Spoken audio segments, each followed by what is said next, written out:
that's the one I'm going to recommend then. It has better audio. It loads next gen games faster. And at the end of the day, we mostly game on PC. Is there anyone listening to this that doesn't already have a gaming PC?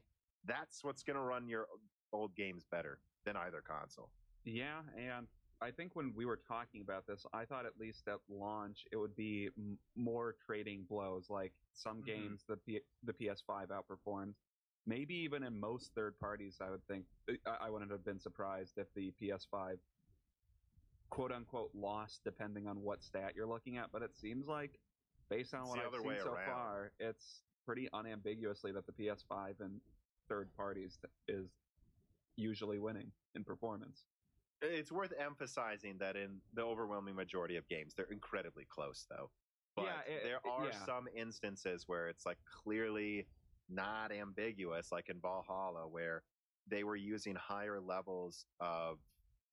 They're using higher settings for a few of them on the PS5 with more stable frame rates. Talking about a lot of these performance differences is splitting hairs. Honestly, most of them point to RAM limitations, in my opinion, that they couldn't run as high settings at a high resolution or frame rate just because, like, again, the segmented memory is something that I've been told talking to developers is a headache to work around, you know? And it's like, look, 3.5 gigabytes of the 16 gigabytes in the Xbox Series X is used for the OS. Mm-hmm. So that leaves, 2.5 gigabytes of the 6 gigabyte system segment for guys. There's no game where that's really enough anymore.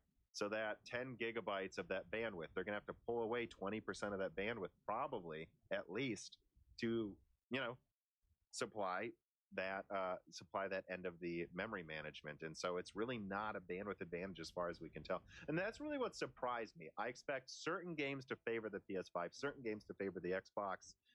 Not really, no. I guess the Xbox performs slightly better in a couple modes in Call of Duty. Although, technically at the high refresh rate mode, the PS5 did better. But then the lack of variable refresh rate FreeSync, we'll just say, is still a weird thing, which I don't know what to say about that. It's like, I don't know why there's no FreeSync support at launch on the PS5. I don't know why there's only limited 8K support. They put 8K on the box. I don't know.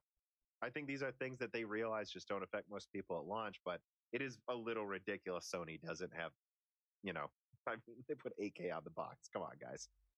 Yeah, I think I think I said that is their reasoning is literally no one has an 8K monitor, or none of these games are running in 8K either. Yeah, and I don't know what game really will run in 8K on the PS5. I mean, there'll probably be a few that 2D games, I don't know. We'll see. Well, I think what you're seeing too is that, thank God, on this next gen they didn't double down on 4K 30. Watch Dogs Legions does, and I've thought about it. I'm just not getting that.